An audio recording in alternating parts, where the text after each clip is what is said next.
Hi everybody, in today's oddities section we're going to be talking about some games that came out in the early days of the internet.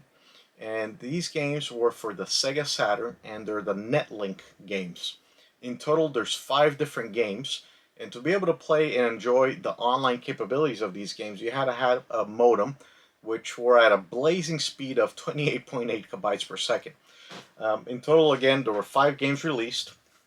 First one was Sega Saturn or Sega Rally Championship Plus. Sega Rally Championship, you would compete and play as a rally car driver.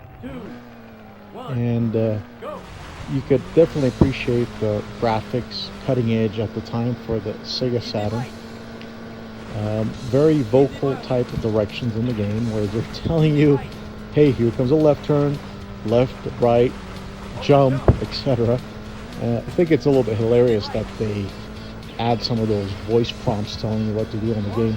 Now on the Netlink, you could do a couple different types of connection, and the Netlink was pretty interesting.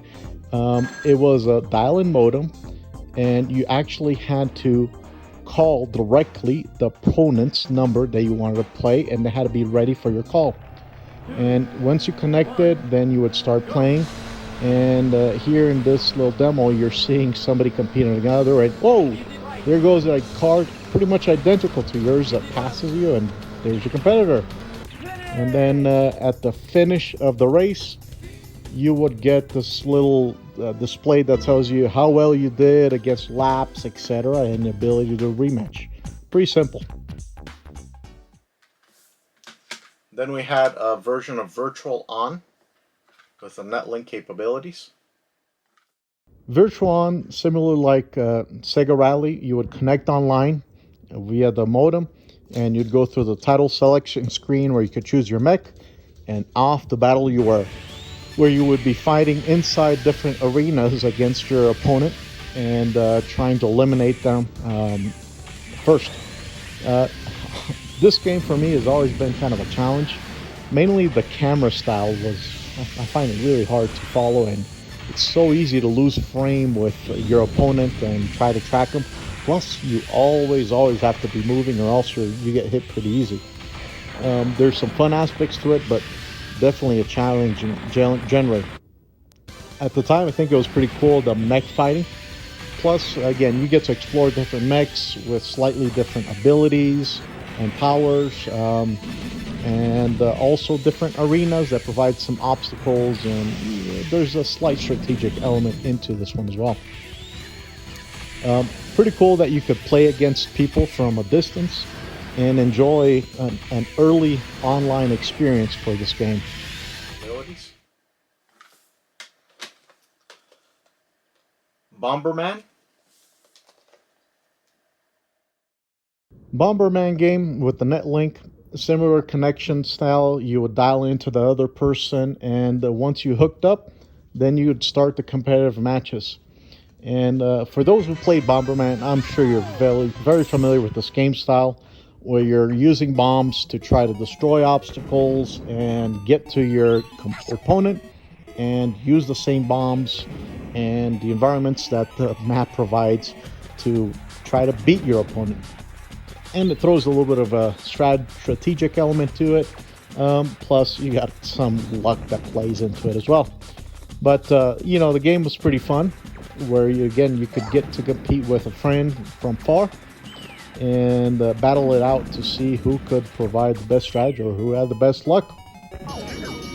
Now, once you beat the opponent, you would go to the title screen as well and give you here your magnificent trophy.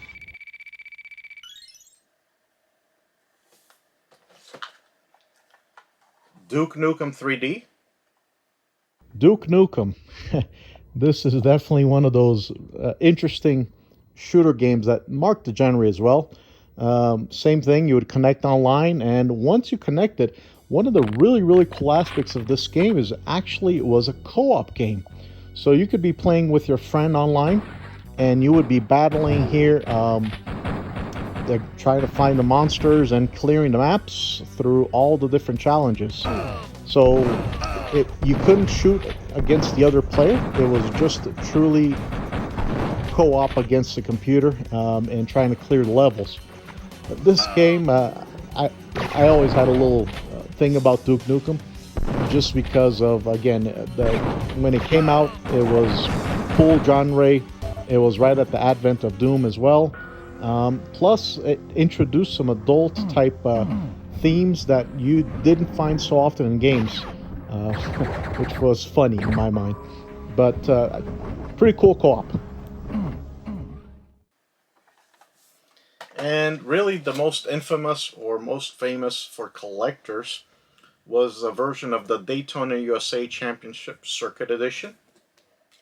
And I'll talk a little bit about this one in another specific video that I'm going to dedicate to it.